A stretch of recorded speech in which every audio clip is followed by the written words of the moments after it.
안녕하세요 여러분. 2020학년도 6월 고2 전국연합학력평가 경제영역 해설 강의를 맡은 저는 최영희입니다.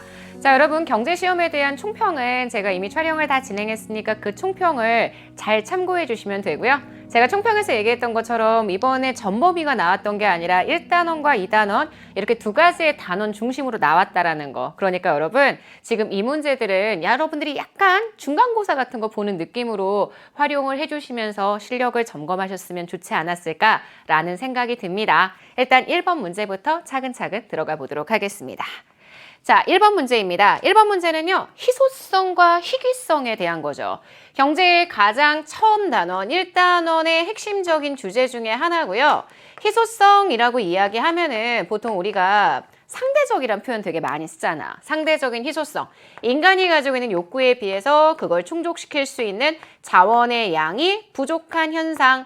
자, 그래서 우리가 이러한 희소한 재화에게 무슨 표현을 붙이냐면 야, 너는 경제적 거래의 대상이구나. 경제재라는 표현을 붙이게 되죠. 그래서 경제재는 희소성이 있는 재화. 경제재가 아닌 자유재는 희소성이 없는 재화라고 얘기를 하는데 사실 이것과요. 희귀성이라는 거는 큰 관계가 없는 게 관계가 물론 있긴 하지만 희귀성과 희소성은 완전 다른 개념인 게 희귀성은 바로 요 자원의 양에만 딱 집중을 해서 자원의 양이 절대적으로 부족하다.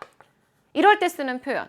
지금요 저희 교과서도 마찬가지고요. 수능특강과 같은 그런 수능형의 교재도 마찬가지고요. 이 희귀성과 희소성 두 가지의 개념을 잘 구분하고 있는지 물어보는 문제들 아마 여러분 내신에서도 많이 봤었을 거고요. 선생님 진행했었던 우리 경제 노트 특강, 필기 노트 특강 2학년 과정의 강좌에서도 설명을 했던 것처럼요. 되게 중요한 개념인데 이 개념이 딱 1번 문제로 출제가 되었습니다. 아마 읽어보신 분들은요. 아, 이거 희귀성, 희소성 두 가지에 대한 내용이구나. 금방 찾았을 것 같은데요.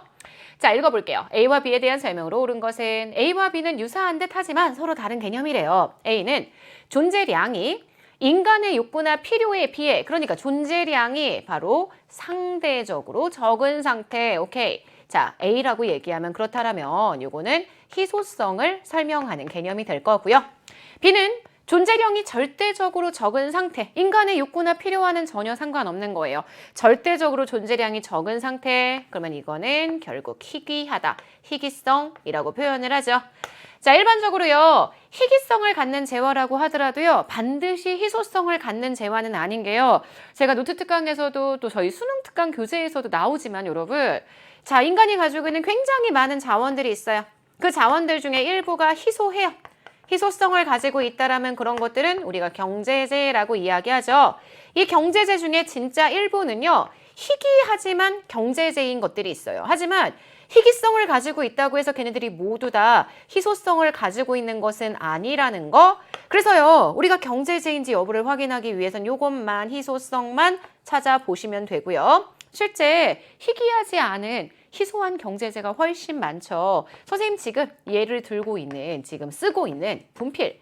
희귀하진 않지만요.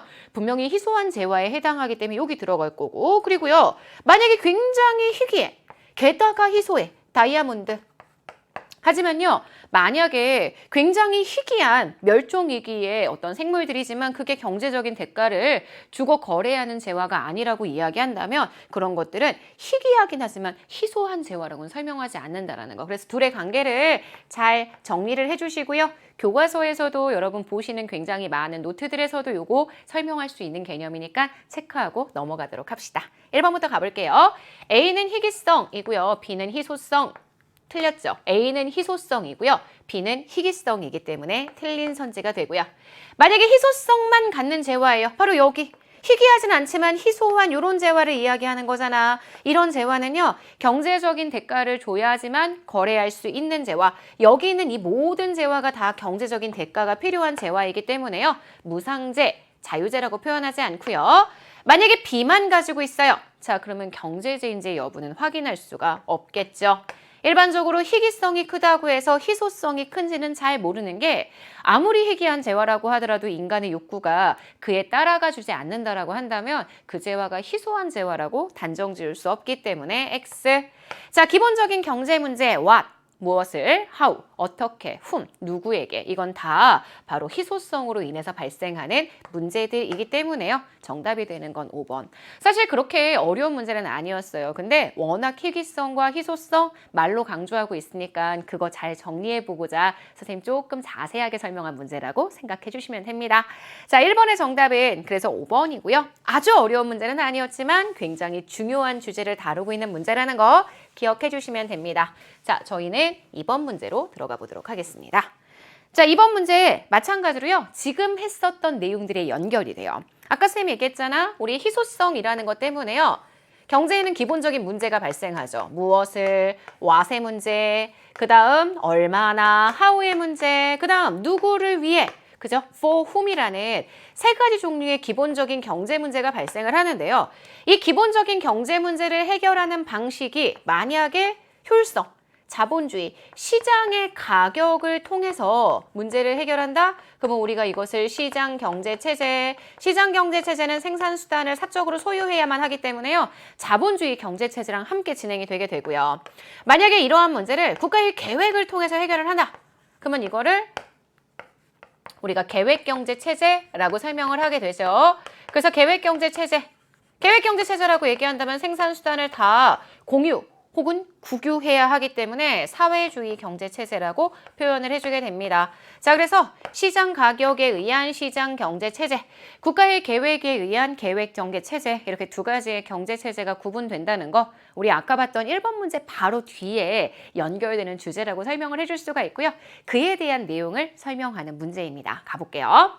자, 다음에 대한 자료에 대한 설명으로 가장 적절한 것은 갑국은 정부의 계획과 명령에 따라 경제 문제를 해결을 해요. 오케이. 갑국은 경제 문제를 정부의 계획과 명령, 그러니까 계획 경제 체제를 선택하고 있고요. 자, 국가가 그래서 생산수단을 소유하는 사회주의 경제 체제에 같이 가지고 있는 거죠. 자, 그에 비해서 을국은 뭐라고 했느냐? 시장의 원리에 따라서 경제 문제를 해결한대요. 그렇기 때문에 경제에서의 생산 수단을 사적으로 소유하게 된다. 바로 자본주의 경제 체제를 설명하는 표현이라고 정리를 해주실 수가 있습니다. 1번 가볼게요.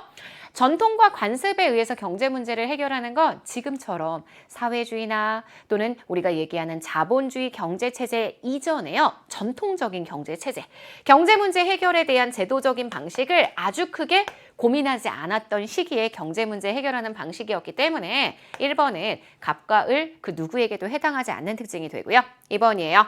자, 을국이요. 시장 경제 체제는요. 보이지 않는 손, 그죠? 이 보이지 않는 손이 바로 시장의 가격을 설명하는 개념이잖아. 자, 이 보이지 않는 손에 의한 자원 배분을 강조한다. 네, 맞아요. 그래서 얘가 정답이 될 거고요. 3번. 갑국과 을국 중에 기업의 이윤추기 동기가 더욱더 강화된다. 네, 이거는 시장 경제 체제의 특징. 국가의 경제 개입 정도가 더 강하다. 이거는 계획 경제 체제의 특징. 그래서 시장 경제 체제는요. 자원 배분의 기준으로 효율성이라는 걸 강조하게 되고요. 자, 계획 경제 체제는 효율성이니까 을국이 되겠네요. 을국이 시장이니까. 자, 그리고요. 갑국은요. 계획 경제 체제, 형평성을 훨씬 강조한다라고 얘기해 줄 수 있기 때문에 갑국과 을국 모두 자원 배분의 기준으로 효율성이 아닌 형평성을 강조한다라고 설명하면 틀린 선지가 됩니다. 정답이 되는 건 2번이고요. 얘도요. 아주 가볍게 여러분이 읽고 넘어갈 수 있는 문제, 난도가 좀 쉬웠던 문제인데요. 워낙 경제 1단원의 핵심적인 주제를 관통하고 있는 문제들이다 보니까 중요하게 잘 익혀주셔야 되겠죠. 자, 저희는 3번 문제로 들어가 보도록 하겠습니다. 자, 3번 문제는요. 지금 보시는 소득 세제에 대한 문제예요. 정부의 경제활동에 대한 내용 보시면 거기에서 조세의 부과 방식에 대한 얘기 아시겠지만 세율을 어떻게 적용하느냐에 따라서 우리가 세율을 적용하는 방식에 따라서요. 크게 세 가지. 누진세, 그 다음 비례세, 그 다음 역진세 이렇게 세 가지로 세금의 종류를 나눌 수가 있는데요. 그걸 물어보는 형태의 문제예요. 그래서 답은 솔직히 굉장히 쉽게 나타나는 그런 문제인데 이 문제의 4번 선지나 5번 선지가 조금 까다로운 느낌이 있어서요. 선생님 그거까지 잘 분석을 해보려고 해. 잘 볼까요? 자, 누진세는 아시겠지만요. 만약에 과표가 증가를 해요. 과세의 대상이 되는 그 금액이 증가한다. 자, 그러면 세율도 함께 올라가죠. 그래서 세액이 증가되는 정도가요. 일정하지 않아요. 세액의 증가가 굉장히 누진적으로 증가하는 세금을 우리가 누진세라고 표현을 하고요. 비례세는 아시겠지만 과표가 증가를 해요. 과표가 증가를 하든지 말든지 늘 일정한 세율이 적용이 돼. 세율이 일정. 세율에 변함이 없어. 자, 그래서 세액이 어떻게 되느냐? 그래, 세액이 증가를 하기는 하는데 어떻게 증가를 하냐면 딱 요 과표가 증가하는 것만큼만. 과표가 증가할 때 세율이 늘 일정하게 적용이 되다 보니까 세액이 딱 과표 증가하는 것만큼 비례적으로 증가하기 때문에 비례세야. 선생님 이런 얘기 되게 많이 했거든요. 역진세요. 실제 정부가 역진세를 적용하는 경우는 없지만요. 우리 역진세의 성격을 볼 수 있다. 이렇게 얘기했거든요. 자, 과표가 증가를 해요. 과표가 증가할 때 세율이 어떻게 되느냐? 오히려 세율이 떨어져. 그래서 세액이요. 좀 다양한 형태로 희한하게 그렇게 만들어지는 그런 세금 구조가 역진세. 그래서 누진세, 비례세, 역진세 그래프로도 반드시 구분을 해야 한다라고 늘 강조를 했잖아요. 자, 그래프에서 어떻게 나오는지 볼게요. 둘 다 갑국의 소득세제야. 그래, 직접세라니까 소득에다 붙이는 세금이니까 직접세가 되겠죠. 지금 과세 대상 소득과 세율 사이의 관계를 봤더니 갑국은 과세 대상 소득이 아무리 증가해도 늘 세율이 일정하게 유지되는 걸 보니까 얘는 비례세구나. 자, 을국이요. 을국은요. 과세 대상 소득이 증가할 때 세율을 같이 증가해주게 되니까 얘는 누진세구나. 이게 딱 보여야 하는 거죠. 자, 그러면 여기까지 보고 난 다음에 저희가 한번 문제를 풀어보도록 하겠습니다. 1번. 갑국은요. 과세 대상 소득의 증가율과 세액의 증가율이 같아. 그래. 요게 비례적 증가라는 거잖아. 잘 봐봐. 만약에 과표가 100이었어요. 세율이 10%였다고 가정을 해볼게요. 그러면 세액은 얼마야? 100에다가 10% 곱해주면 되는 거니까 10만 원 되겠죠. 자, 200이에요. 2배가 증가했어요. 근데 세율도 똑같이 10%가 적용이 되다 보니까 얘도 2배, 20으로 증가. 이게 우리가 얘기하는 과세 대상 소득의 증가 정도, 증가율과 세액, 얘가 증가하는 정도가 일정하다, 같다라는 걸 의미하는 표현인 거죠. 그래서 정답은 너무 간단하게 1번. 이거는 쌤하고 수업했어. 그럼 보자마자 정답이 나왔어야 되는 거야. 그치? 자, 근데 2번 볼게. 을국은 과세 대상 소득 대비 세액의 비율이 일정하다? 이게 비례세란 얘기잖아. 그죠? 과세 대상 소득 대비해서 세액의 비율이 늘 일정하다는 건 결국 세액의 비율, 요게 세율이란 얘기잖아요. 세율이 일정하다는 걸 의미하는 거니까 이번은 현재 을국이 아니라 갑국의 비례세에 대한 설명이에요. 이번 X죠. 3번. 그래서 소득의 재분배는요, 재분배 효과는요, 비례세보다는 누진세. 과표가 증가하면 증가할수록 다시 소득이 증가하면 증가할수록 더 많은 세율이 적용이 되는 누진세에서 더 크게 발생을 하기 때문에 소득 재분배의 효과는 갑국이 을국보다 크다. 아니지. 오히려 바꿔줘야 돼. 을국이 갑국보다 크다라고 얘기를 해줘야 되기 때문에 3번 틀린 선지 뭐 아무 문제 없어. 4번 가볼게요. 과세 대상 소득이 A야. 자, A예요. 얼마인지는 잘 모르겠는데 하여튼 A야. 중요한 건 A인 경우 세액이 어떻게 되느냐. 지금 보시는 갑국은요. 여기 세율이 적용이 돼요. 자, 을국도 마찬가지로 세율이 계속 변화하긴 하지만 A라는 과세 대상 금액에 대해서는 여기 세율이 적용이 되는 거기 때문에 결국 4번 과세 대상 소득이 A야. 이런 경우라고 이야기한다면 갑국의 제도이던 을국의 제도이던 동일한 세율이 적용. 동일 세율이 적용이 된다라는 것은 세액 역시 크기가 똑같다라는 걸 의미하기 때문에 을국과 갑국의 크기가 동일하다라고 봐주셔야 되겠죠. 그래서 4번 틀린 선지. 5번이에요. 그러면 과세 대상 소득이 만약에 A보다 더 커. 여기라고 얘기해 볼게. 자, 여기라고 얘기해 보자. 자, 이랬을 때 과세 대상 소득 대비 조세를 뺀 나머지 과세 후 소득의 비율 여러분 생각해 봐요. 과세 대상 금액이요. 현재 A보다 컸어요. 제가 A 플러스 10이라고요. 여기에 일정한 지점을 지금 딱 정리를 할게요. 자, 똑같은 금액에 대해서 갑국 세율은 여기야.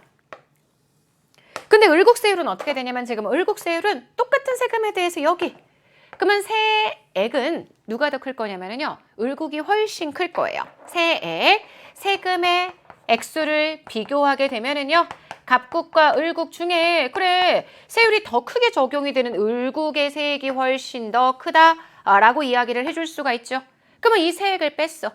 과세 전 소득에서 세액을 빼면 그게 과세후 소득이 될 거 아니야. 그러면 지금 보시는 얘가요. 세액이 더 크니까 과세후 소득은 얘가 훨씬 작아지게 되고요.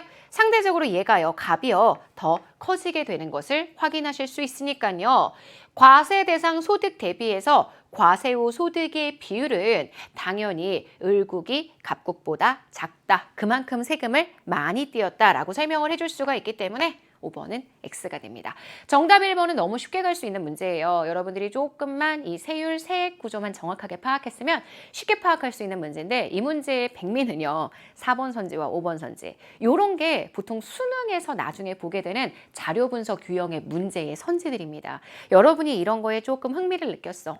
내가 얘 어떻게 분석하는지 감이 딱 왔단 말이야. 그런 친구들은 경제를 수능 과목으로 선택을 해도 굉장히 좋은 성적을 얻을 수 있을 거라는 생각이 선생님 팍팍 들어요. 오케이? 자, 이렇게 해서 저희는 3번에 대한 해설을 마무리하고요. 4번으로 들어가 보도록 하죠. 자, 4번은요. 정말 말 그대로 독해 문제죠. 이거는 경제 베이스가 없어도요. 경제 개념이 없어도 충분히 볼 수 있는 내용이고요. 바로 기업의 경제적 책임과 사회적 책임에 대한 것을 물어보는 문제인데요. 읽으면 독해만 딱 집중해서 했으면 충분히 다들 할 수 있었던 내용일 거예요. 가볼게요. 자, 밑줄 친 기업과 니은에 대한 설명으로 옳은 것은 기업의 사회적 책임 범위에 대한 다양한 입장이 존재를 해요. 우선 기업의 사회적 책임 범위는 오로지 경제적 책임이야. 경제적 책임으로만 한정짓는 입장이 있는가 하면 그죠? 이는 생산을 통한 이윤 창출, 일자리 제공하는 본연의 경제 활동만이 기업의 책임이라고 보는 거죠. 자, 근데 경제적 책임뿐만이 아니라 이제는 공익도 생각해야 돼. 사회 전체의 복지까지 복지 증진까지 포괄하는 입장이 있다라는 거지. 그러니까 기업의 사회적 책임이란 부문이 있는데요. 이 사회적 책임을 어떤 사람들은 이렇게 얘기해. 기업은 그냥 사익만 추구하는 건데 자신의 사익만 잘 추구해서 이윤만 잘 극대화시켜주게 되면 그게 결국 국민 경제에 기여하는 바지. 자, 이렇게 생각하는 입장이 현재 기업의 내용이라고 얘기를 한다면 이걸 무시하는 게 아니야.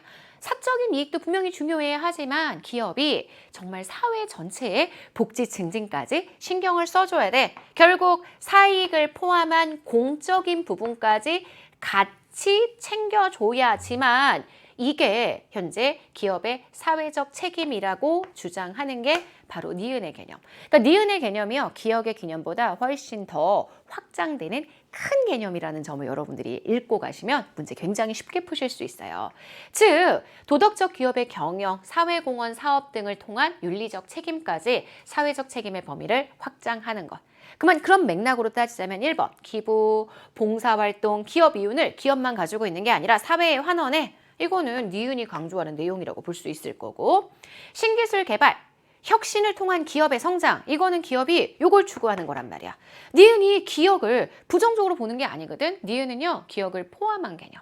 그래, 기업이 사적인 이익 추구해. 이윤 추구하지만 그거보다 좀 더 큰 공익까지 생각하자. 요 얘기잖아요. 자, 그러니까 지금 보시는 니은 부정적으로 보지 않을 거예요. 이런 부분, 기업 영역에 대한 부분 역시요. 상당히 긍정적으로 보는 것이 현재 니은의 특징이라고 설명을 해줄 수가 있고요. 자, 디귿 갈게요. 니은은요. 요거예요. 공익에 대한 개념까지 보는 것. 기업이 양질의 상품을 공급해서 이윤을 추구하는 것. 걔도 중요하지만 것만으로도 이건 아닐 거 아니야. 이것만 중요하다라고 생각하는 건 오히려 기업. 하지만 니은은 공적인 이익까지 같이 책임을 져야 한다고 생각할 테니까 3번 틀린 선지가 될 거고요. 4번 가봅시다. 자, 기업은 니은보다 취약계층에 대한 기업의 사회적인 서비스. 그래, 사회적인 서비스 제공, 이거는 공적인 이익을 생각해서 기업이 활동하는 거니까요. 이건 니은의 개념으로 설명을 해줘야 될 거고요. 4번 X가 되죠. 5번 기업의 사회적 책임의 범위를 보다 넓게 보고 있는 게 바로 니은의 특징이라고 보실 수 있기 때문에 정답이 되는 건 5번인 것을 확인하실 수 있습니다. 4번은 독해로 충분히 풀 수 있는 문제예요. 하지만 기업의 사회적 책임에 대한 것들은 교과서의 읽기 자료 같은 거에서 많이 강조하는 내용이니까요. 지금 고등학교 2학년 친구들은 교과서의 내용과 함께 눈여겨서 잘 봐주셔야 합니다. 자, 저희는 5번으로 들어갈게요. 자, 1번부터 4번까지 문제가 다 경제 1단원에 관한 문제였다면 물론 이번 시험은 1단원, 2단원이 되게 적절하게 문항별로 섞여 있기 때문에 1단원이 여기서 끝난 건 아니었어. 하지만 2단원에 대한 내용, 미시경제학이라고 하죠. 시장과 경제활동, 경제를 그래프로 보는데요. 여기가 사실 경제에서는 문제도 많이 출제가 되고 여러분이 어려워하시는 파트인데 이 5번 문제에서 거기가 시작이 되고 있습니다. 가볼게요. 다음 그림에 대한 분석으로 옳은 것. 그림은 각국의 X제, Y제 시장 상황을 나타내요. 각국 정부는 X제 시장에서 P1 수준으로 YJ 시장에서 P2 수준으로 그래 뭐 하고 있어요? 가격 규제 정책. 오케이. 바로 우리 배웠잖아. 시장 균형에서 정부가 보기에 이 가격이 정말 잘못된 가격인 것 같아. 정부가 보기에 지금 가격이 너무 비싸. 그래서 이 가격대로 만약에 거래가 되면 소비자가 엄청 큰 피해를 볼 것 같아.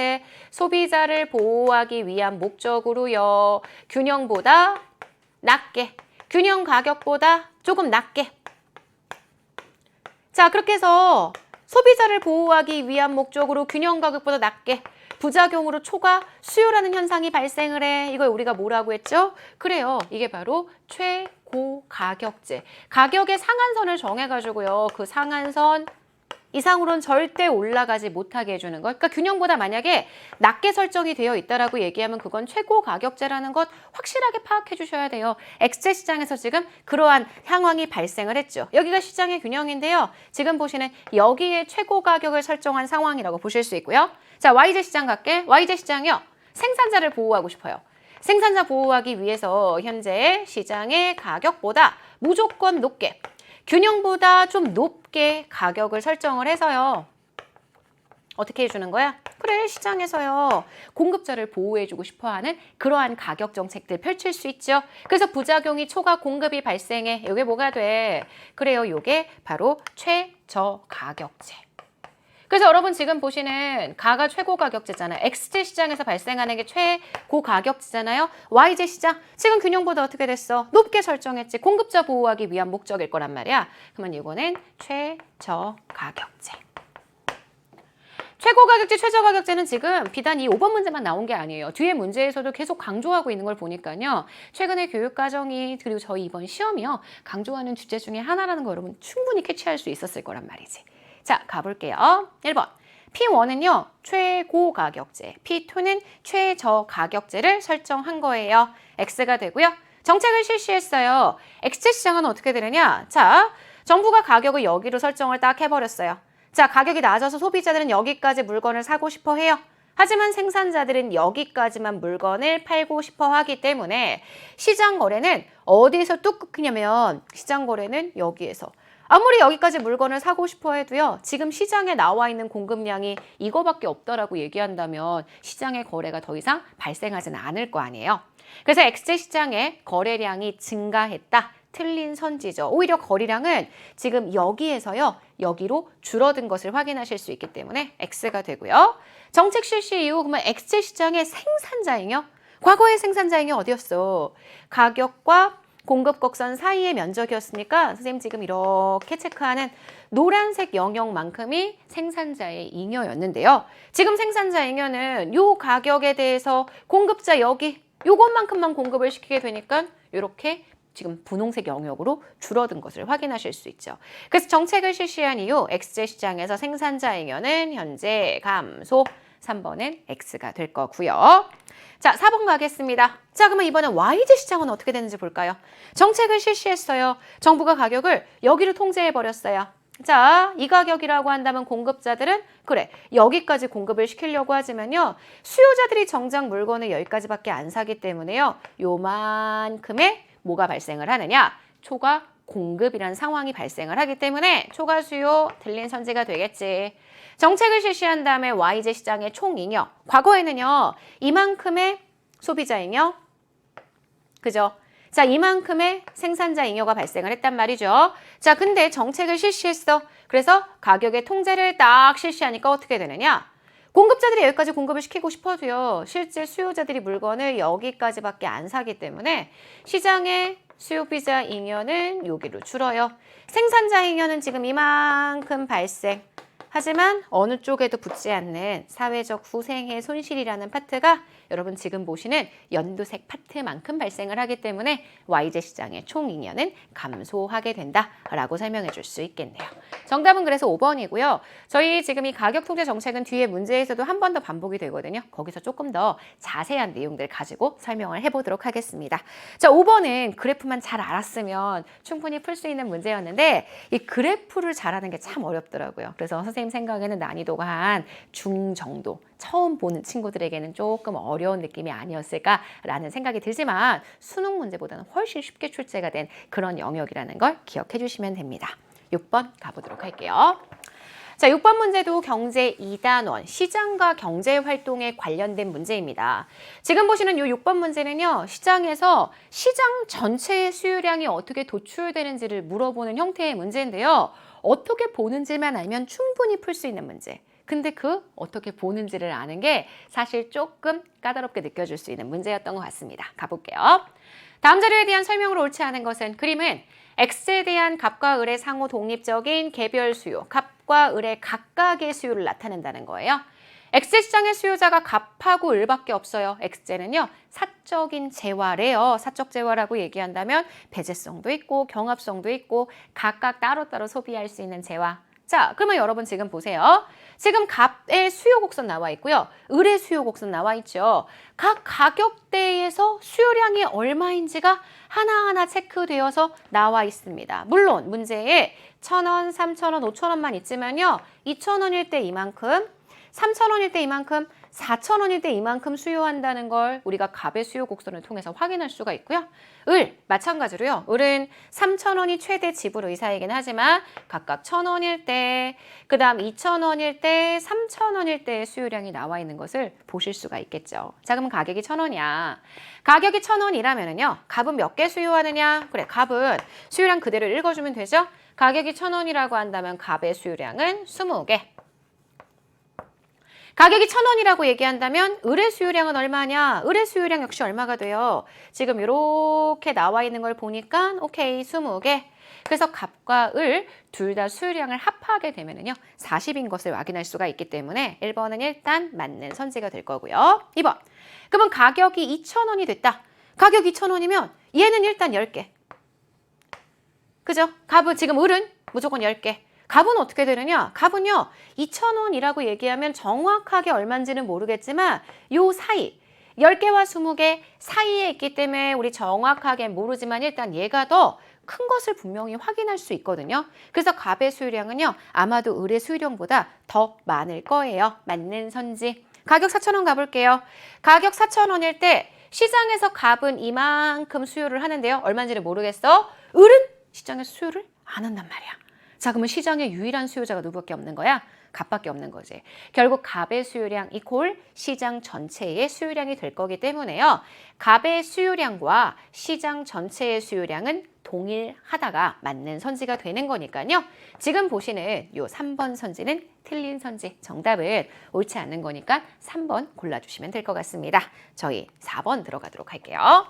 자, 가격이 2,000원이야. 가격이 2,000원일 때 값의 소비 지출액과 을의 소비 지출액을 봤는데요. 자, 가격이 2,000원이라고 얘기한다면 일단 값은 이만큼을 사요. 그래서 2,000 곱하기 소비 지출액이니까 2,000 곱하기 10개에서 25개 사이 몇 개인지 정확하게 모르겠어. 20개. 그죠? 요거 사이 이렇게 얘기를 해줘야 되는데 지금 보시는 을은 어때? 가격이 2,000원일 때 무조건 10개니까요. 그러면 2,000원에다가 곱하기 10개. 이 숫자보다는 여러분 이 숫자가 더 많은 것을 확인하실 수 있으니까 값의 소비 지출액은 을의 소비 지출액보다 크다. 맞는 선지가 되고요. 균형 가격이 만약에 3,000원이에요. 균형 가격이 3,000원이라면 3,000원일 때 일단 값의 수요량은 10개. 3,000원일 때 을은 전혀 수요하지 않아요. 시장 전체의 수요량이 무조건 10개가 되기 때문에 만약에 균형 가격이 3,000원이라면 균형 거래량은 10개, 값의 현재 수요량이 된다라고 설명할 수 있으니까 정답이 되는 건 3번인 것을 확인하실 수 있습니다. 사실 엄청 어려운 문제는 아니에요. 근데 이런 문제가 출제가 됐을 때 제일 처음 이거 어떻게 분석하지? 이게 굉장히 중요한 부분인데 그런 분석을 좀 요하는 그런 형태의 문제가 아니었을까. 그래서 알고 나면 너무 쉬운데 조금 자료를 처음에 볼 때 어렵지 않았을까라는 생각에 선생님이 난도를 좀 어려운 편으로 분류를 했던 문제입니다. 표현만 정확하게 익숙해 주시면은요, 여러분 다음에 비슷한 문제 출제됐을 때는 그렇게 어렵지 않게 정리할 수 있을 거예요. 자, 저희 7번 문제 들어가도록 하겠습니다. 다시 1단원으로 왔어요. 합리적 선택에 대한 문제인데요. 요거는 이런 문제의 유형을 한번 여러분이 접해 보셔야 될 것 같아요. 접해 보시게 되면 아, 이런 문제는 이렇게 풀어주면 되는구나 감을 잡을 수가 있는데 그 감을 못 잡으면 굉장히 까다로운 것처럼 느껴질 수 있는 바로 1단원의 경제적 선택, 경제적으로 우리가 할 수 있는 합리적 선택, 요거에 대한 내용이라고 설명을 해줄 수가 있거든요. 자, 한번 가볼게요. 표는 갑과 을이 A에서 C 안 중 하나를 선택해. 실제 지출하는 비용, 우리가 이걸 뭐라고 불러? 그래, 명시적 비용이라고 표현을 하죠. 이 명시적 비용하고요, 이걸 통해서 얻게 되는 편익, 요걸 나타내요. 갑은요, 이미 선택을 했어. 갑은 어떤 걸 선택했냐면 갑은 짠, A안을 선택을 했고요. 요게 합리적 선택이에요. 자, 을은요, 짠, B안을 선택을 했다. 이렇게 이야기를 해줄 수 있습니다. 그 선택을 하는 게 합리적이라고 얘기를 했죠. 정확하게 얼마인지는 모르겠는데 하여튼 갑은 기억이, 을은, 니은이 더 합리적이라고 얘기를 했어요. 자, 그러면 1번부터 일단 가볼게요. 갑이 만약에 A안을 선택해. 그때와 B안을 선택할 때의 기회비용 두 개를 비교한다면 A안을 선택할 때에는요, 얘가 제일 합리적이고 그 다음 합리적일 수 있었던 가장 매력 있는 가치, 이게 기회비용이 되는데요. 기회비용은 크게 만드는 게 합리야, 작게 만드는 게 합리야? 그래, 내가 포기한 것 중에 제일 매력 있는 대안이 우리 암묵적 비용, 바로 기회비용 개념이지만요. 이 기회비용보다 나의 편익이 더 크게 만들어줘야 되죠. 그래서 A안을 선택할 때의 기회비용과 B안을 선택할 때의 기회비용. A안을 선택할 때의 기회비용은요, 둘 중에 더 매력 있었던 대안이에요. 얘는 그냥 명시적으로만 봐도 플러스 1000밖에 이득이 발생하지 않는데 이거는 플러스 1500이나 이득이 발생을 했으니까 A안을 선택할 때의 기회비용은 C안의 편익이 될 텐데 만약에 얘가 되게 비합리적인 선택을 했어. A를 선택하지 않고 B나 혹은 C를 선택했다고 얘기해봐. 자, 그랬을 때에는 얘가 더 매력 있게 생각했었던 A 안에 편익이 결국 기회비용이 될 거기 때문에 기회비용은 이쪽이 B안을 선택할 때의 기회비용이 훨씬 크다라는 걸 알 수가 있습니다. 1번은 X고요. 그래서 선생님이 그런 얘기 되게 많이 했어. 가장 합리적인 대안이 아닌 다른 대안을 선택하게 되면 그때의 기회비용은 늘 크다라는 거 기억을 해주셔야 합니다. 자, 2번이에요. 갑이 B안을 선택할 때하고 C안을 선택할 때요. 네, 갑이 얘를 선택해도요. 얘를 선택해도 암묵적 비용은 제일 매력 있었던 A안. 그래서요, 암묵적 비용의 크기는 동일하기도 하고요. 또 엄청 크기도 하고요. 그래서 2번은 맞는 선지고요. 1번하고 2번 두 개는 결국 같은 걸 물어보는 내용이기 때문에 여러분이 1번, 2번이 충분히 이해가 되는지를 확인해 주시면 됩니다. 정답은 2번이고요. 자, 3번이에요. 을이 A안을 선택할 때 그 다음 C안을 선택할 때의 순편익을 비교하고 있어요. 자, A안을 선택했을 때 일단 명시적인 것만 보자면은요. 어차피 암묵적인 건 똑같을 테니까 명시적인 편익은 1000원. 자, 지금 보시는 C안을 선택할 때의 명시적 편익 마찬가지로 1000원. 자, 그래서 A안 선택할 때랑 C안을 선택할 때의 순편익의 크기는 동일하다. 이렇게 따져주셔야 되고요. 암묵적 비용이 어차피 똑같을 거기 때문에 A를 선택하든 C를 선택하든 가장 매력 있었던 B일 거기 때문에 이런 경우에는 암묵적 비용 없이 명시적인 것만 고려하셔도 크게 문제가 없습니다. 자, 그래서 3번 틀린 선지가 되고요. 자, 그 다음 4번이요. 갑이 A안을 선택할 때의 명시적 비용보다 을이 B안을 선택할 때의 명시적 비용이 작다? A안을 선택할 때의 명시적 비용, 눈에 들어가는 비용, 바로 요거잖아. A안을 선택할 때, 갑이 A안 선택할 때의 명시적 비용은 예. 자, 을이요. B안을 선택할 때의 명시적 비용은 예. 그래서 갑이 현재 A안을 선택할 때의 명시적 비용보다 을이 B안을 선택할 때의 명시적 비용이 더 크다라고 이야기를 해줄 수가 있고요. 자, 기억의 최소값이요. 기억의 최소값은요. 지금 보시는 이 1500번보다는 더 큰 값을 가져야 되는 거니까 6500보다는 커야 돼요. 기억의 최소값은 그래서 6,500보다는 큰 값. 니은의 최소값은요. 여러분 지금 보세요. 지금 여기 1,000원이고요. 여기 1,000원이야. 편익에서 비용을 뺀 기념이 1,000원, 1,000원이니까 여기는요. 지금 보시는 6,000원보다 조금 더 큰 값, 무조건 7,000원보다 훨씬 큰 값을 가져야 한다는 걸 확인할 수 있기 때문에 만약에 기억의 최소값과 니은의 최소값을 비교했다. 그러면 기억의 최소값보다 니은의 최소값이 더 크다라는 것을 확인할 수가 있기 때문에요. 지금 보시는 요거 틀린 선지가 되는 걸 보실 수 있습니다. 지금 보시는 7번도요. 좀 문제가 되게 여러 가지 조건들을 고려해야 되기 때문에 되게 복잡한 느낌이 들 수 있거든요. 근데 여기서 명시적 비용, 암묵적 비용 이런 문제의 유형들 여러분이 잘 익혀주시면 되고요. 이건 선생님이 진행했던 만점경제 필기노트 강의에 자료로 제가 굉장히 많이 드렸던 내용들이에요. 연습 잘 하셨으면 아마 문제를 잘 풀 수 있지 않았을까라는 생각이 듭니다. 자, 7번의 정답은 그래서요. 7번의 정답은 저희 2번 되는 것 확인하실 수 있고요. 8번 들어가 보도록 하겠습니다. 8번도 1단원 내용이죠. 바로 경제적인 유인에 대한 내용인데요. 경제적으로 특정 행동을 하도록 인센티브를 주는 것. 자, 경제적 여기는 우리가 얘기할 때 보통 긍정적 유인책이라고 표현하잖아요. 특정한 행동을 강화시키기 위해서 양의 보조금을 주는 것. 그죠? 보조를 할 수 있는 금액의 어떤 뭐라고 해야 되죠? 돈을 준다거나 아니면 받아야 되는 세금을 감면시켜주는 그런 형태의 정책이 바로 플러스의 보조금이고요. 부정적 유인책, 특정한 행동을 약화시키고 싶어요. 자, 그래서요. 마이너스의 조세를 부과해 주는 것. 우리가 이렇게 경제적 유인책을 두 가지의 방법으로 나누어 줄 수가 있는데 그에 대한 문제입니다. 그래서 밑줄 친 기업과 티귿, 옳은 설명. 자, 각국 정부는 10년 이상 된 노후 경유차를 폐차하고요.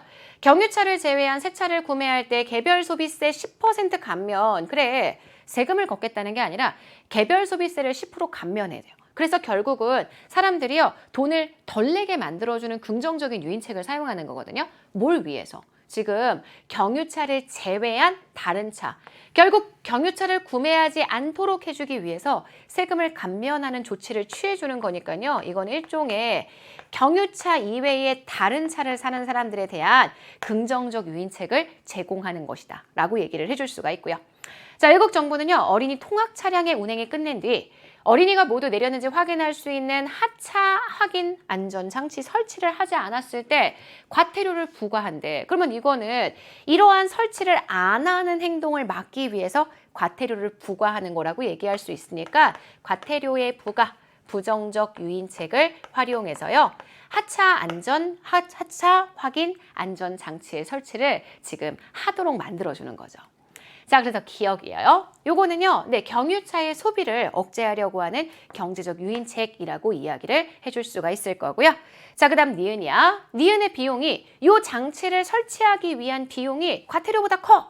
그럼 사람들은 이거 설치 안 하고 과태료 내겠지. 그래서 이렇게 되면 정책의 효과가 나타날 수가 없을 테니까 니은은 틀린 선지가 될 거고요. 자, 디귿이에요. 기억하고 디귿이요. 모두 사람들이 합리적으로 행동한다. 유인에 반응한다라는 생각을 전제하고 있으니까 맞는 선지가 되고요. 디귿. 자, 얘의 편익을 증가시켜서요. 니은을 현재 유도하는 경제적 유인책. 그죠? 지금 보시는 과태료 부과는 편익을 증가시키는 게 아니라 과태료 부과를 통해서 부담을 늘리는 거예요. 그래서 지금 안전장치 설치를 하지 않는 행동을 줄이는 그러한 형태의 경제적 유인책이기 때문에 편익을 증가시키는 형태의 유인책이 아니라는 거. 말장난에 넘어가지 않으셨으면 충분히 푸실 수 있는 문제였기 때문에요. 8번은 조금 가벼운 문제로 얘기를 해줄 수가 있는데 요거 글 잘못 읽으시면 실수하실 수 있는 여지 있으니까 조심하셔야 합니다. 자, 8번의 정답은 2번이고요. 저희 9번 문제 가도록 하겠습니다. 자, 9번 문제는 수요 공급만 정확하게 하시면 너무 쉽게 풀 수 있는 문제. 자, 교사의 질문에 대한 답변이라고 했어요. 지금 현재 시장의 균형, 요거 임금이고요. 요 노동의 량이에요. 자, 노동시장이네요. 노동시장은 아시겠지만 노동시장의 공급을 가게, 노동자가 해주게 되고요. 자, 그 다음 노동시장의 수요는요. 누가 해주게 되냐면 기업이 해주게 된다는 거 다들 아실 거예요. 이 점은요. 버스기사 노동시장의 현재 균형점이래요. 버스 회사들이 만약에 운전자 없이 일정한 노선을 스스로 운행하는 자율주행 버스를 도입했다면 그러면 쉽잖아. 그러면 이런 경우라고 한다면 노동자, 운전하시는 분들을 기업이 더 이상 고용하지 않을 테니까 기업의 수요가 이전보다 줄어드는 상황이 되는 것을 확인하실 수 있죠. 이것만 헷갈리지 않으시면 돼요. 지금 노동시장의 수요자는 기업이고요. 노동시장의 공급자는 노동자. 더 이상 기업, 버스 회사가 노동자를 수요하지 않는 상황이 발생하게 되는 거니까 지금 보시는 균형점은 나로 이동하게 되는 것을 확인하실 수 있습니다. 9번의 정답은 2번 됩니다. 저희는 10번 들어가도록 하겠습니다. 자, 이 10번 문제는요. 가격 통제 정책은 아니에요. 근데 그 가격 통제 정책과 굉장히 비슷하게 볼 수 있는 그런 유형의 문제거든요. 표는 수요와 공급 법칙을 따르는 X제 시장의 상황. 지금 시장에요. 초과 수요도 발생하지 않고 초과 공급도 발생하지 않는 요 가격이 시장의 균형이죠. 그래서 여러분 그래프를 만약에 그래서 보시게 되면은요. 자, 여기를 가격이라고 할게요. 여기를 우리가 량, 거래량, 수요량 혹은 공급량, 량이라고 이야기를 해볼게요. 자, 이게 시장의 수요고요. 이게 시장의 공급. 둘이 만났어. 여기서 만났죠. 시장의 균형에서 만났어요. 자, 그게 300이고요. 거래량이 20이라는 거야. 그러니까 여러분 지금 보시는 가격이 만약에 300보다 낮아요. 300보다 낮으면 일단 시장에 이만큼의 수요량, 이만큼의 공급량. 여러분 지금 보시는 여기 30이네요. 지금 보시는 여기 수요량이 얼마인지는 모르겠는데요. 하여튼 초과 수요가 분명히 발생을 해요. 초과 수요가 얼마 발생했는지 모르지만 하여튼 분명히 발생을 하고요. 지금 보시는 거래가 여기서 딱 끊기게 되거든요. 그래서 여기 거래량이 얼마라고 얘기하는 거냐면 20. 그래서 초과 공급은 발생하지 않고요. 초과 수요는 반드시 발생을 하게 될 거고요. 자, 그 다음 300. 400하고 500은 다 어떻게 되는 거냐면 지금 균형보다 더 높은 가격이잖아. 자, 400, 500. 그래서 여러분 지금 보시는 이런 상황, 이렇게 발생하게 되니까 둘 다 무슨 상황이 발생을 할 거냐면 이런 경우에는 초과 공급이란 상황이 발생을 하게 된다. 우리가 이렇게 설명을 해줄 수가 있겠죠. 자, 그래서요. 여러분 지금 보시면 가격 300원에서 현재 거래량 30개로 균형을 이루고 있다는 거. 그리고 지금 보시는 초과 공급이 여기에선 20만큼 발생을 했고요. 여기에서는 40만큼 발생을 했다는 거. 초과 수요는 절대 발생하지 않을 거라는 거 우리가 이렇게 따질 수 있습니다. 자, 그러면 일단 이 그래프를 통해서 여기 있는 표의 내용은 대략적으로 파악이 된 것 같거든요. 가볼게요. 일단 초과 수요나 초과 공급이 발생하지 않은 곳이 균형이에요. 균형 가격은 300, 균형 거래량은 30이니까요. 1번 맞는 선지고요. 자, 2번. 가격이 200원이야. 자, 가격이 200원일 때의 수요량이요. 가격이 200원일 때의 수요량이 지금 보시게 되면은요. 정확하게는 얼마인지 모르겠지만 일단 여기 있는 이 30을 충분히 벗어나는 크기라는 걸 확인하실 수 있기 때문에 수요량은 20개이다. 완전 틀린 선지가 되고요. 가격이 400원이야. 가격이 400원일 때요. 공급량이 20개래요. 근데 가격이 400원일 때 공급량이 20개인데 초과 공급이 20이 발생했다? 이건 말도 안 되잖아. 일단 초과 공급된 물량보다는 시장 전체의 공급이 더 많은 크기를 가지고 있어야 될 거 아니에요? 자, 그래서 여기 틀린 선지. 가격이 200원일 때의 공급량, 가격이 200원일 때의 공급량, 그 다음 가격이 300원일 때의 공급량, 200원일 때의 공급량은 여기, 300원일 때의 공급량은 여기. 당연히 300원일 때의 공급량이 훨씬 많아야죠. 그죠, 여러분? 틀린 선지. 5번이야. 여기는 0이지. 여기는 지금 제가 얼마인지는 정확하게 모르겠지만 일단 초과 수요가 분명히 발생을 했을 거라고 얘기를 했기 때문에요. 여기는 0.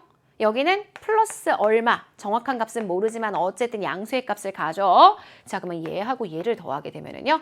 기업과 니은의 합은 제로가 되는 것, 틀린 선지가 되겠죠. 제로보다는 훨씬 큰 값을 가지기 때문에 정답이 되는 건 1번입니다.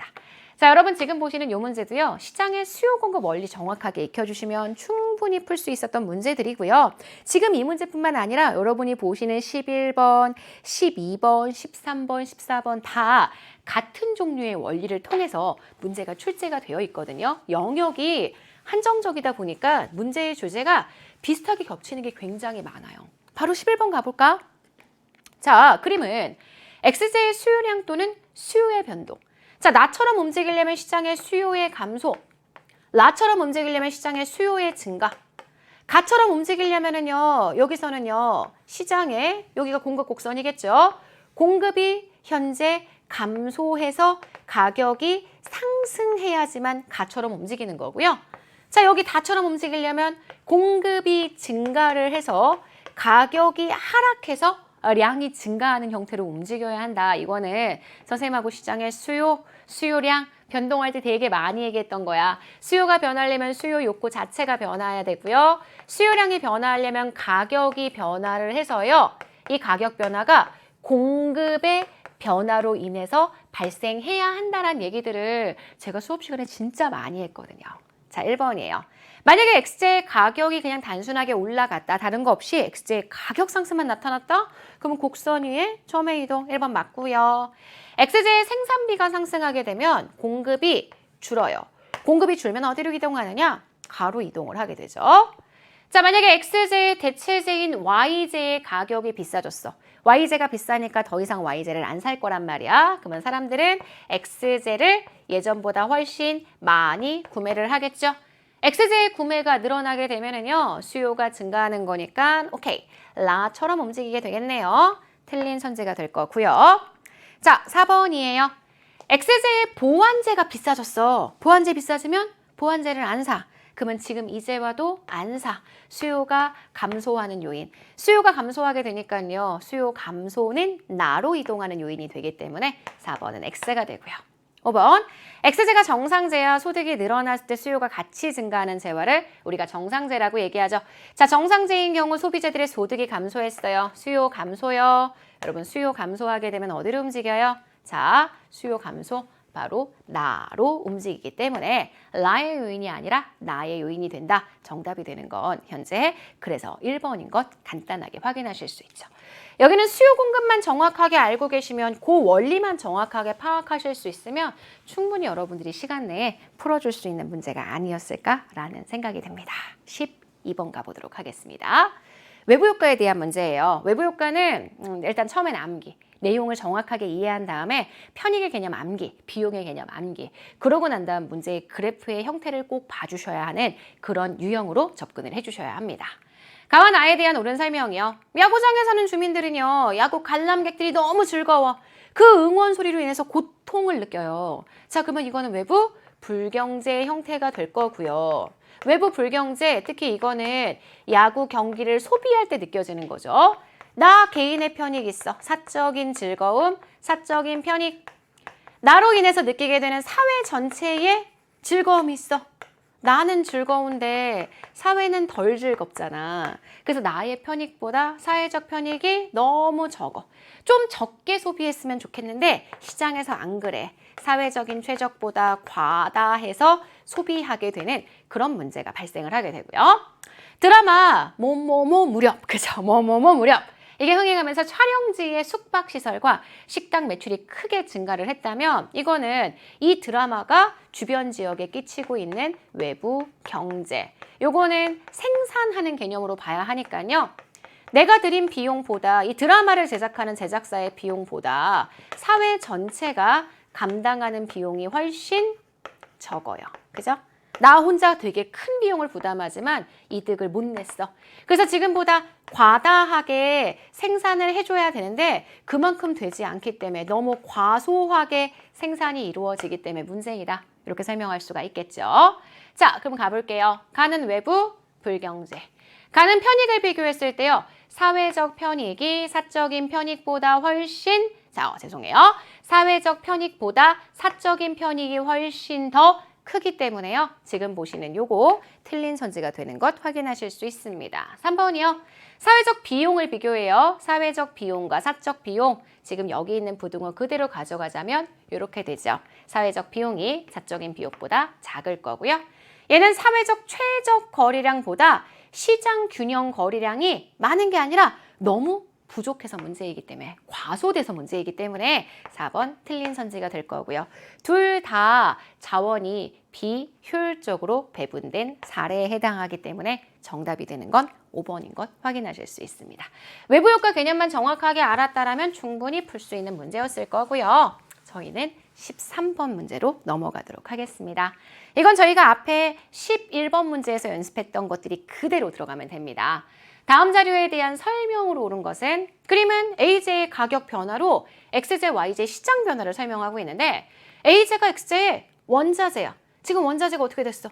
공급이 AJ는 XJ의 원자재인데 XJ가 공급이 줄었어. 그 얘기는 AJ의 가격이 좀 비싸졌다는 얘기겠죠.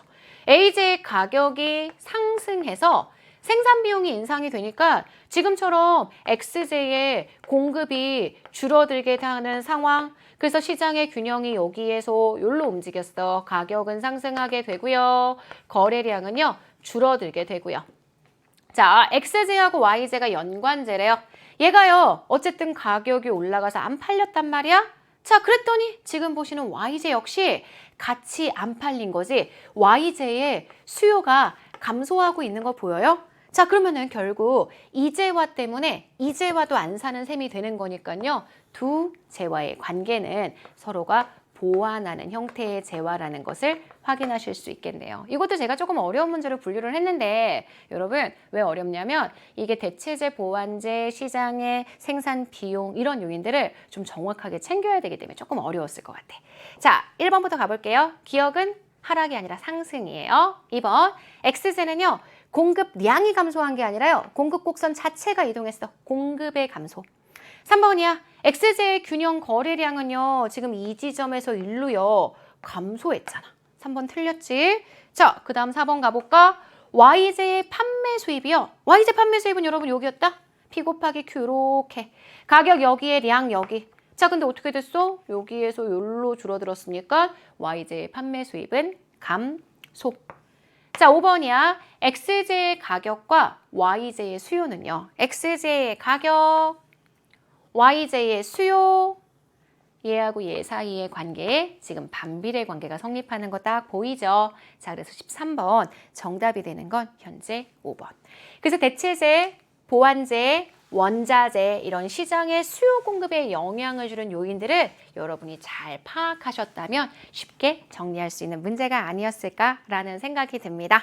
14번도 마찬가지예요. 그냥 제목이 금융시장이어서 헷갈렸던 것뿐이야. 여러분 금융시장, 돈이 거래되는 시장이죠. 이 금융시장의 수요는 누가 하냐면요. 보통 기업이 해요. 보통 누군가 돈을 대출받게 되면 시장에 수요가 나타나게 되고요. 금융시장의 공급이요. 이거는 자본의 유입. 대표적인 게요. 저축 같은 게 나타나게 되면 자본의 유입이 발생하거든요. 시장에서 균형점이 지금 이 점에서 이 점으로 갔대. 그러려면 일단 공급이 감소하고 수요가 증가를 해야 되거든. 그래야 이 제로에서 이 원으로 가거든. 그러니까 우린 찾아야 돼. 일단 공급의 감소 요인과 수요의 증가 요인. 공급 측 요인은 어쨌든 감소하는 요인을 찾아야 되고 수요 측 요인은 어쨌든 수요가 증가하는 요인을 찾아야 되는데 기업이 투자, 이게 결국 대출을 받잖아요. 둘 다 대출을 받는 요인이니까 기업의 투자 증가가 발생하게 되면 얘도 수요의 증가, 얘도 수요의 증가. 가계의 대출은요. 얘도 마찬가지로 자본을 수요하는 건데요. 규제를 강화했으니까 오히려 줄어드는 거거든. 해외에 자본들이 유입되는 거 이거는 자본에 대한 수요가 아니라 오히려 공급을 늘려주는 요인이거든요. 정답 될 수 있는 게 여러분 1번, 2번밖에 없어. 단지 여러분이 자본시장 혹은 금융시장이라는 걸 정확하게 파악했어야 되는 거지. 이자율이 하락했어. 이자율은 가격이잖아. 가격이 변화하면 곡선 위에 점만 움직이는데 자, 요거 X. 자, 가계의 저축이 감소했어. 가계의 저축은 자본을 공급시키는 요인, 공급의 감소. 우리가 찾으려고 하는 게 이거였으니까 여기 찾아주면 정답이 되겠네. 정답은 2번. 자본의 해외 자본의 유입이 자본의 공급 요인인데 이게 감소했고 기업의 투자는 수요 요인인데 이게 감소했고 가계의 대출 마찬가지로 수요 요인이기 때문에 규제가 완화됐다. 그러면 수요의 증가가 되는 걸 확인하실 수 있겠죠. 14번에 정답은 그래서 2번 되는 것 확인하실 수 있고요. 시장의 수요 공급만 잘 정리해 주시면 충분히 풀 수 있는 문제였습니다.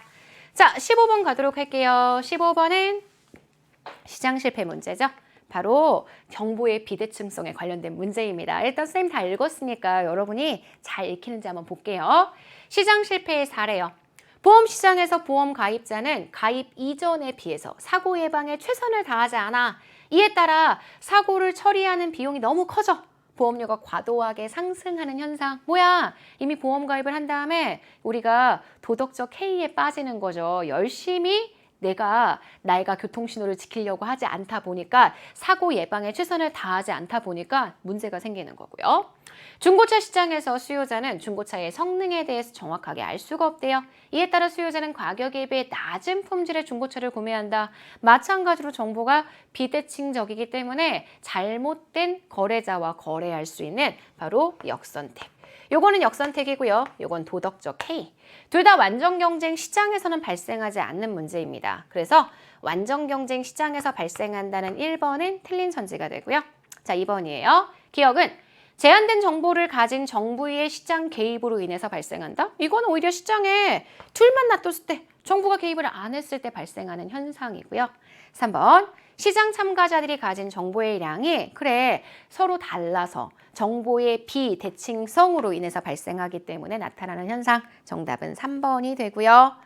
배제성과 경합성이 있는 재화의 시장에서도요. 중고차 같은 경우는 배제도 하고요. 경합도 할 수 있잖아요. 이때 정보의 양이 다르기 때문에 발생하는 현상이니까요. 나타나지 않는다는 선지는 틀린 선지. 마찬가지로 5번 시장 실패 중에 공공재의 부족함을 설명하기 위한 게 아니기 때문에요. 정답이 되는 건 아주 가볍게 3번인 것 확인하실 수 있습니다.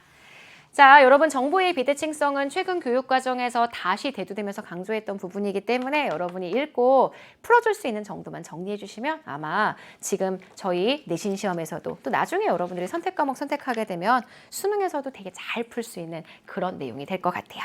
16번 들어가도록 하겠습니다. 자, 요거는요. 경제 다시 1단원으로 들어가요. 문제에서 뭐라고 했어요? 그래요. 화폐의 흐름이라고 얘기했지. 그림은 화폐의 흐름으로 나타난 민간 부문의 경제 순환 되게 많이 연습했잖아. 자, 가가 생산물 시장에 화폐를 준다면 가는 가게가 지출을 할 거예요. 그 지출된 내용을요. 현재 기업이 가져가죠. 기업은 생산 요소 시장을 통해서요. 생산 요소에 대한 대가를 분배하게 됩니다. 그래서 이 흐름과 여러분 지금 보시는 이 흐름은 같이 움직이는 흐름이라는 점을 아실 수 있을 거고요. 1번 가는 가게예요. 정답 1번 끝. 그죠? 2번 가게, 기업 모두 다 사적인 이익의 극대화를 추구하지 정부처럼 사회적 후생의 극대화를 추구하지 않습니다. 2번 X. 3번 판매운동을 만들기 위해서 쌀을 구입하기 위한 비용. 이건 당연히 기업이 지출한 비용에 해당하기 때문에 가계의 지출, 기업은 해당하지 않을 거고요. 자, 4번. 소득세는 지금 글의 흐름에선 포착이 안 되는 게 이거는 정부가 있어야 돼요. 정부가 가게나 기업에게 돈을 갖고 가는 그러한 흐름이 있어야 되는데 지금 문제 내에서는 그러한 종류의 흐름은 보이지 않기 때문에 4번은 X가 되고요. 5번. 요 돈이나 같은 돈의 흐름이에요. 가게가 많이 쓴다는 건 그만큼 기업이 많이 번다는 거고요. 기업이 많이 번다는 건 그만큼 많이 대가를 나누어 준다는 의미이기 때문에 얘가 증가했어? 그럼 얘도 같이 증가. 정답이 되는 건 그래서 1번인 것 아주 간단하게 확인할 수 있을 거고요. 여러분 지금 보시는 16번 저희 1단원 경제 순환 모형으로 기억해 주시면 될 것 같습니다. 17번 문제로 들어가도록 하겠습니다. 자, 그림은 X제시장의 균형점 변동, 벌써 균형점 변동 문제가 무려 3문제나 출제가 됐어요, 여러분. 지금 이 제로에서요, 이 원으로 갔잖아요. 그렇게 움직이려면 시장에서 수요 법칙을 따르고 있다라고 얘기한 상태에서 지금 시장에 여기가 공급 곡선이야. 여기 S라고 표현이 돼 있으니까 그러면 시장의 수요 곡선 이랬지?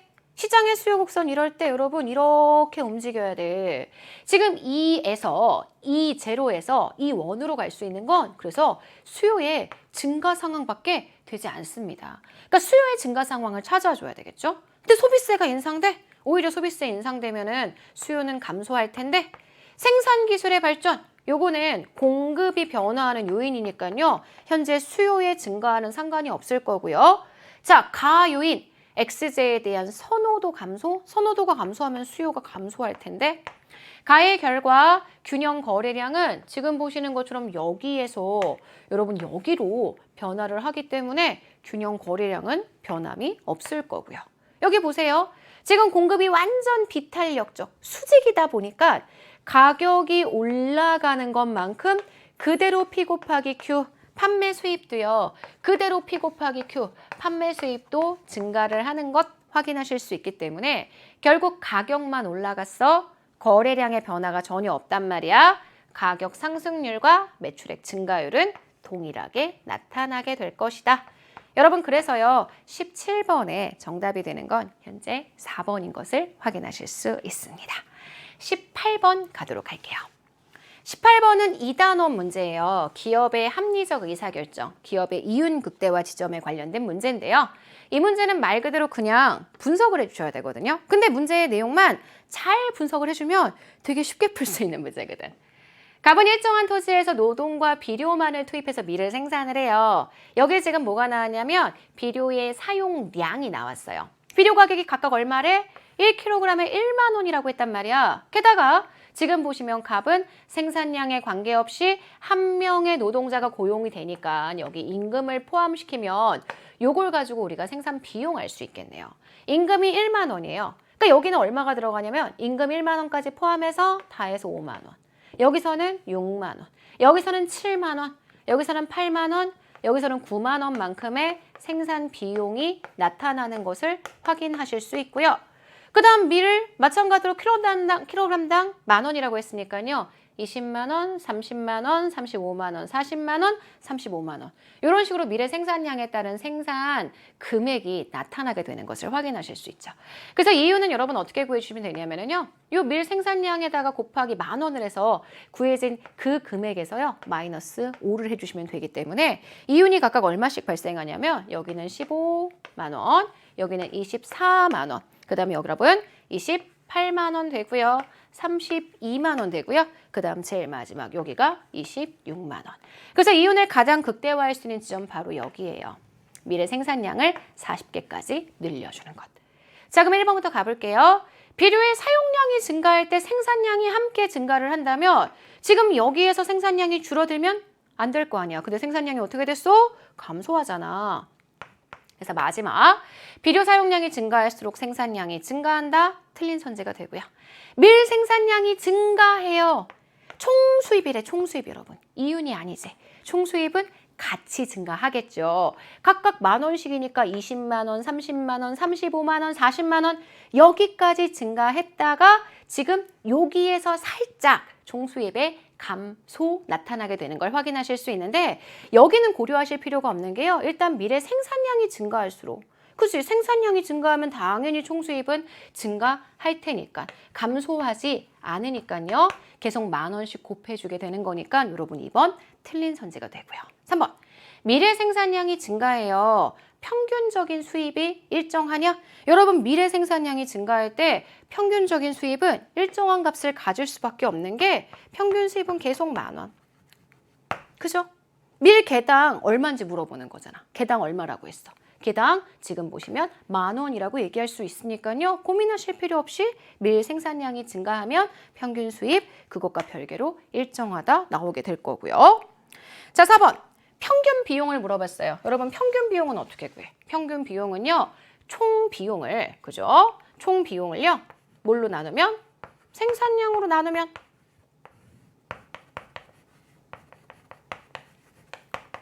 계산될 수 있는 것을 확인할 수가 있으니까요. 쌤 이미 비용은요. 여기다 써놨어. 5kg일 때. 자, 비료의 사용량이 5kg야. 요만큼이잖아. 자, 그 다음 비료의 사용량이 7kg야. 자, 그러면 여러분 지금 보시는 것처럼 요만큼이잖아요. 5kg일 때, 7kg일 때. 자, 그러게 되면 지금 생산량 가지고 나눠주는 거니까요. 30에 대해서 6 들어가고요.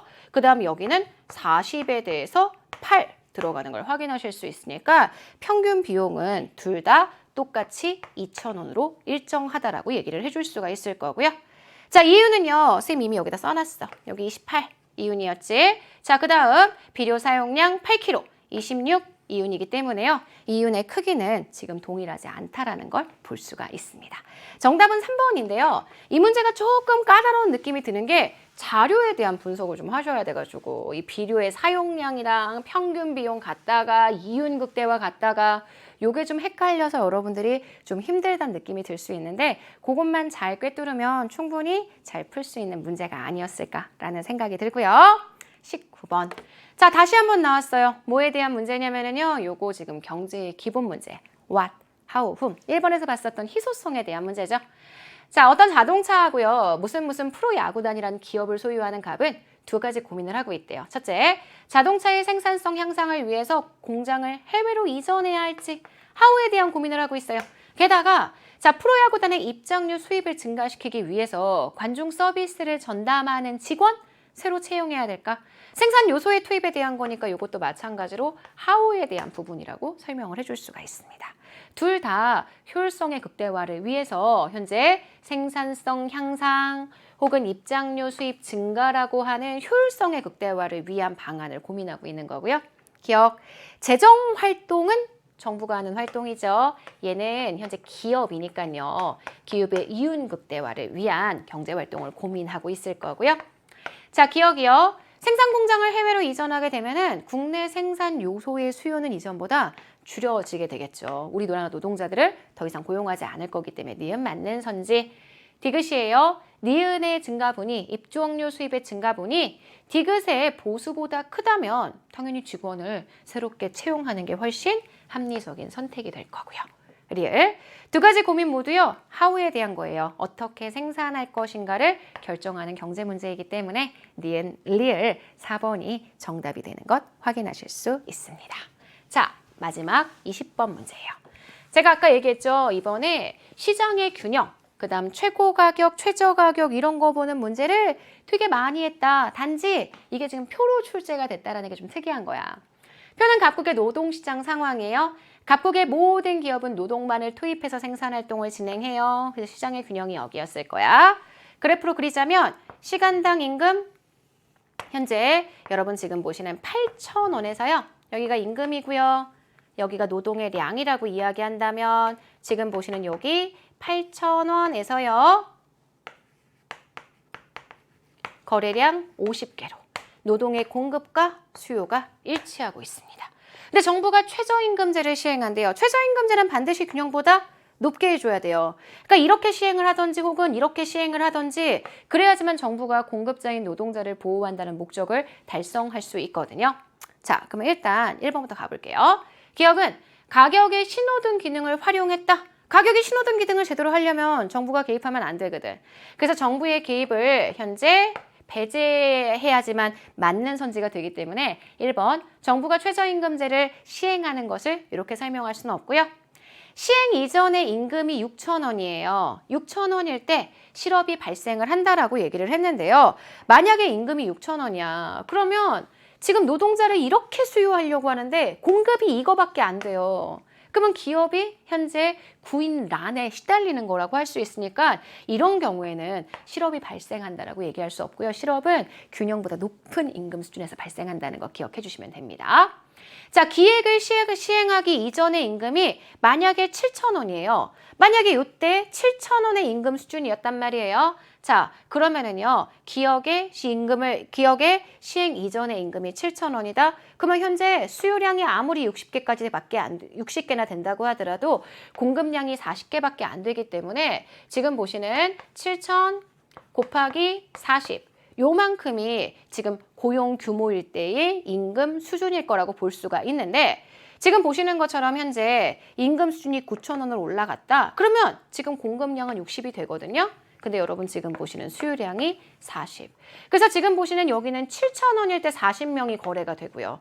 여기는 9,000원일 때 40명이 거래가 되는 것을 확인하실 수가 있는데요. 지금 문제에서는 고용 규모만 이야기를 했으니까요. 지금 전체 총 임금 수준을 물어본 게 아니라 고용되는 노동자의 규모만 얘기를 했으니까 지금 40으로 동일하다는 걸 확인하실 수 있겠죠. 자, 그래서 3번은 맞는 선지가 될 거고요. 자, 최저임금이 만약에 9,000원이에요. 그러면 각국 기업의 총비용, 최저임금이 9,000원, 각국 기업의 총비용은 이만큼이 되는 거죠. 그죠? 4구 36, 그죠? 36만 원만큼이 되는 것을 확인하실 수 있는데요. 만약에 균형 상태라고 이야기한다면 8,000원에 곱하기 50만큼이 거래가 되는 거니까요. 이런 경우에 총 비용은 40만 원만큼이 지출되는 것을 확인하실 수 있기 때문에요. 균형 상태일 때보다 최저임금 9,000원일 때가 더 작은 크기. 4번은 현재 틀린 선지가 됩니다. 최저임금이 만약에 만 원이에요. 여기까지 올라왔어. 외국인 노동자의 유입이 증가하면 지금 보시는 요건 늘어날 거야. 자, 하지만 여기 있는 기업의 수요량은 30으로 늘 일정한 크기를 유지하기 때문에 이런 경우라고 한다면 고용의 규모가 더욱더 증가한다고 얘기하기에는 좀 문제가 되겠네요. 그래서 5번의 설명은 틀린 선지가 되는 것을 확인하실 수 있습니다.